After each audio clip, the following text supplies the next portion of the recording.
আমি একজন সাধারণ নাগরিক হিসাবে এবং একটি সাংসদ হিসাবে আমি বাজেট বক্তৃতায় যে জিনিসটা চাই সেটা হলো দ্রব্যমূল্য বেশি, সরকার কমাতে চায়। কমানোর জন্য কি কি পদক্ষেপ নেওয়া হয়েছে? আমার দেশে কর্মসংস্থান আরও দরকার, সরকার চায়।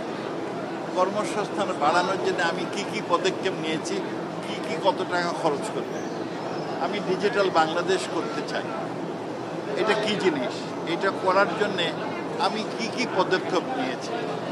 আমার সম্পদের সীমিত, এই রাজস্ব বাড়ানোর জন্য আমি কি পদক্ষেপ নিয়েছি যেগুলো আপনারা অনুমোদন করেন। এই ধরনের তথ্য আমি বাজেট বক্তৃতায় চাই। আর এইগুলো হয়তো ভিতরে কোথাও আছে, কিন্তু আপনি অনেক পড়াশোনা না করলে টের পাবেন। স্যার, বাজেটটা কি গণমুখী হয়েছে? বাজেটটা এই বর্তমান প্রতিকূল পরিবেশে আমার মনে হয় ভালো বাজেট হয়েছে।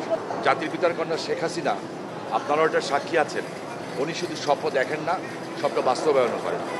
তাই যে বাজেট আজকে অনেকের কাছে হয়তো মনে হবে এটা পরিপূর্ণ করা কষ্টসাধ্য, তবে আমি বিশ্বাস করি আল্লাহ রাব্বুল আলামিন যদি ওনাকে হায়াতে দান করেন, ইনশাল্লাহ এই বাজেট পরিপূর্ণ হয়েও আমরা সামনেতে আরও ভালো জিনিস পাবো ইনশাল্লাহ। এখন তো যেটা এখনও তো বিশ্লেষণ করে তো বলার মতো কিছু নাই, এখন মাত্র আমরা শুনেছি যে বিষয়টা।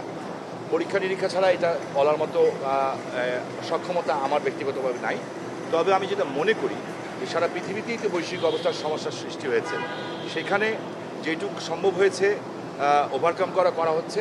তবে যদি এটা আমরা কাটিয়ে উঠতে পারি তাহলে সংশোধন করা তো খুব একটা কঠিন সাধ্য ব্যাপার। তারা এই লক্ষ্য